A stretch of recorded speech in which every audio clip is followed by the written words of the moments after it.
Salut à tous, bienvenue sur Investir en crypto, j'espère que vous allez bien. Dans cette vidéo, je vous fais une petite review sur le Bitcoin. Je vais vous dire ce que je pense. J'ai analysé des petites choses entre-temps, entre la vidéo de ce matin et maintenant.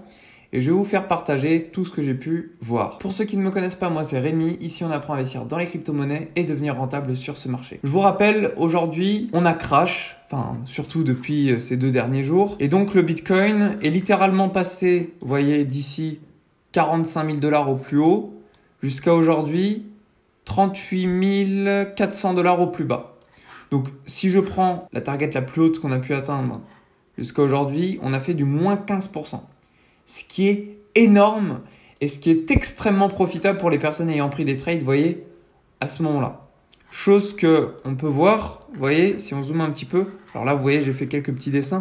On va y revenir, c'est l'explication que j'ai à vous faire dans cette vidéo.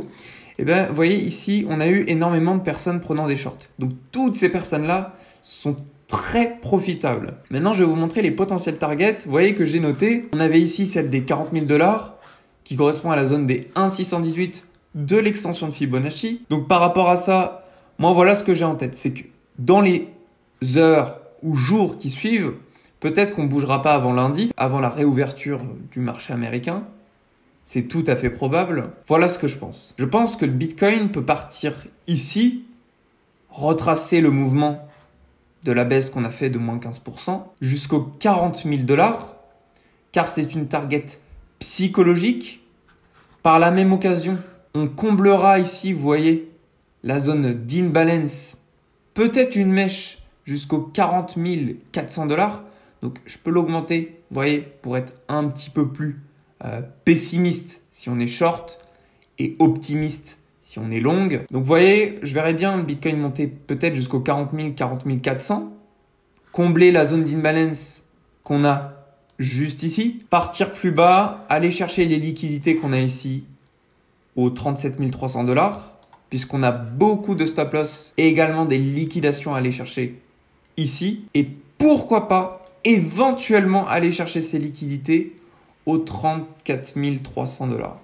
Alors ces liquidités, je vais vous le dire très honnêtement, je n'y crois pas. Je pense que le Bitcoin, s'il y a une target à laquelle on devrait s'arrêter, ce serait ici celle des 3,618 aux 35 000 $.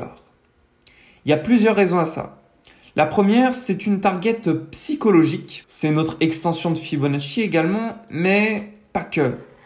On réalisera une prise de liquidité très conséquente, vous voyez, parce qu'on va prendre toutes les personnes qui ont pris des positions à gros effet de levier ici, mais pas que. On va également s'arrêter juste avant, vous voyez, ce support qu'on voit en jaune. Je vous dézoome, comme ça vous allez un petit peu plus comprendre. Ce grand support que l'on a depuis très longtemps.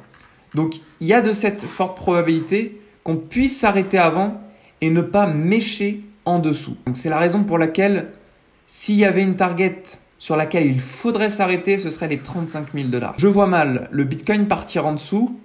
Et pourquoi je vous dis qu'on pourrait mécher ici pour repartir? Car je crois difficilement à ce que le Bitcoin clôture à ce niveau-là. Je pense que si le Bitcoin va visiter la zone des 35 000, il nous fera une mèche comme il l'a fait le 24 février, mais également une mèche comme le 24 janvier. Vous voyez, des mèches où on remonte très rapidement. Quel est cet objectif? Quel est l'objectif de réaliser ce genre de mèche? C'est qu'en fait, on va prendre toutes les liquidités qu'on a ici entre les 38 000 et les 37 000 $. Et une fois qu'on aura pris toutes ces liquidités, on pourra remonter comme si de rien n'était. À cette condition, pour qu'on remonte, qu'on ait ici énormément de personnes bearish. Or, aujourd'hui, on est bullish alors qu'on s'affaisse. Et ça, c'est très dangereux. Pourquoi? Parce que on est bullish alors qu'on est en train de repartir à la baisse. Alors, pour le coup, je vais vous mettre un autre graphique pour comprendre un petit peu mieux. Ouais, ce graphique est parfait. Vous voyez ici, on est en train de repartir à la baisse. Donc, pour ce faire, je me mets en 4 heures. On part à la baisse et pourtant, les gens sont toujours bullish. Il y a plusieurs raisons à ça. 2 qui me viennent en tête principales. Nous avons sur Twitter ou encore YouTube un afflux énorme de personnes disant qu'il y aurait potentiellement un short squeeze à venir ici. Plus on met dans la tête des investisseurs court terme, donc des traders, que le Bitcoin va partir à la hausse de manière rapide, plus on se dit dans la tête, ok, il y a des gains à se faire rapidement. Donc, par nécessité, les gens prennent des positions acheteuses. Mais c'est à ce moment-là que le Bitcoin se retourne parce que la majorité sont des gens qui perdent sur les marchés. La minorité sont ceux qui gagnent sur les marchés. C'est pour ça qu'on fait souvent l'inverse. Regardez, si on continue notre baisse, on s'arrête aux 35 000 comme je vous le dis, et qu'à ce moment on s'arrête aux 35 000 $, on a ici beaucoup trop de positions acheteuses. Le prix va cracher aux 29 000 $. Là encore, pourquoi il y aurait trop de personnes prenant des positions à ce niveau-là alors qu'on continue de descendre? La raison, j'ai envie de dire, elle est toute simple. Il n'y a pas que ça, mais essentiellement, on revient visiter un support. Et qu'est-ce qui se passe quand on visite un support? Les gens, ils voient qu'on oscille dans un canal où il y a une résistance, où il y a un support, on vend à la résistance, on achète au support. Donc, il se pourrait que si on est une continuité de personnes prenant des positions acheteuses, au moment où on vient chercher la zone de résistance ici, on ait un rachat massif du Bitcoin au niveau des produits dérivés. Et à ce moment-là, le risque de casser cette trendline est extrêmement forte. Rappelez-vous, je vous avais dit qu'on avait plusieurs liquidités à aller chercher. Celle, vous voyez, ici, aux 45 000 $, mais également ici, vous voyez, aux 52 000 $. 45 000, 52 000 $. Et le truc, c'est que là, j'étais bullish la dernière fois parce que les gens étaient bearish. Je fais l'inverse du marché, c'est marrant. Et moi, là, maintenant, je repasse bearish parce que les gens repassent bullish. Pour le moment, voilà comment je vois le Bitcoin. Je le verrai bien repartir ici, plus bas. Et si on a une prise de position acheteuse massive sur le support qu'on voit juste ici, alors on va breaker ce support, on va le casser. Et on a toutes ces chances, malheureuses chances ou pas, ça dépend dans quel sens vous êtes, d'aller chercher la zone de liquidité des 29 000 $. Donc pour le moment, regardons bien ici, on voit que au niveau du long short ratio, on ne fait que d'augmenter. Donc ça, c'est sincèrement un signe qui nous montre que le Bitcoin va partir beaucoup plus bas. Alors là, du coup, je vous donne une horizon moyen terme. Chose que j'avais faite la dernière fois. Et la dernière fois, je vous avais donné une horizon moyen terme en vous disant que ça allait partir aux 55 000 $. Donc c'est pour vous dire, le sentiment de marché évolue et en même temps mes vidéos aussi. Je dois obligatoirement m'adapter à ce qui se passe au niveau du sentiment de marché. C'est pour ça que je vous invite, si vous regardez l'une de mes vidéos et que vous n'êtes pas tout le temps disponible dans la semaine, vous regardez peut-être celle du lundi, puis celle du vendredi, c'est super important de comprendre qu'il y ait des modifications rapides. Parce que le Bitcoin oscille rapidement, mais également le sentiment de marché. Vous voyez, on est passé d'un sentiment de marché bearish à très bullish en 3 jours. Maintenant, je vais vous dire plutôt sur le court terme, voilà ce que je vois. Donc ça, c'était sur le moyen terme. Maintenant, on va rezoomer. On va partir sur ce graphique et je vais vous dire sur le court terme, voilà ce que je pense. Ici, on a une énorme incertitude. Déjà, on pourrait partir à la hausse. Et pourquoi? Ici, vous voyez, on a un funding négatif. Il n'est pas extrême, mais la dernière fois qu'on est passé dans l'extrême, entre guillemets, vous voyez, juste ici, on est parti très rapidement à la hausse. Alors qu'ici, on avait 59, presque 60% de personnes en position acheteuse. Donc c'est pour ça que là, on pourrait partir à la hausse avant de repartir à la baisse. Partir à la hausse pour prendre les liquidités qu'on aurait juste là. Vous voyez d'ailleurs, au passage, entre la vidéo de ce matin et maintenant, on a pris les liquidités des 39 300 $. Donc là, ça, on peut le remonter. Et là, maintenant, je vais vous donner ma réflexion que j'ai pu avoir sur le Bitcoin tout à l'heure. Je me suis posé, je me suis dit, ok, quel genre de situation avions-nous pu déjà vivre de la même manière que celle qu'on rencontre aujourd'hui? Parce qu'aujourd'hui, on a des longues au niveau des 65%, alors qu'on a un funding rate négatif. Je me suis un petit peu renseigné sur le passé et on peut voir plusieurs exemples très pertinents.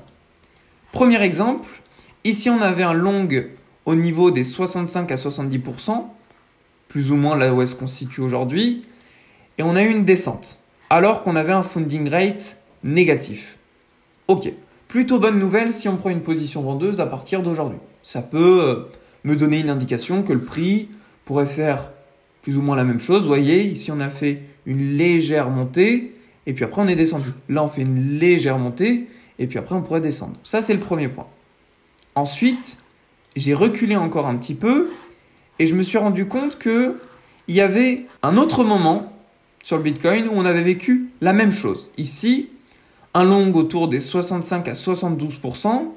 Et au niveau des fundings, on était dans le négatif. Alors vous pouvez voir que par rapport à avant, si vous suivez mon cross, vous pouvez voir que les petits pointillés là, le funding est légèrement plus bas, voire même beaucoup plus bas que ce qu'on vit actuellement. Donc il y a quand même une différence, mais observons cette différence entre ici, prenons pas la mèche, juste le bas ici, 40 500 $ au plus haut, 44 300 $, on a fait un plus 10%, alors qu'on se situe exactement dans la même configuration qu'aujourd'hui. Pas au niveau du graphique de prix, je vous parle bien évidemment au niveau du long short ratio et du funding rate. De ce fait, imaginez-vous bien, si on prenait un trade à effet de levier 10 ou 20, on pourrait se faire liquider. C'est la raison pour laquelle moi je suis patient là et je ne mets pas pour le moment de position acheteuse ni vendeuse et j'attends de voir où va le prix.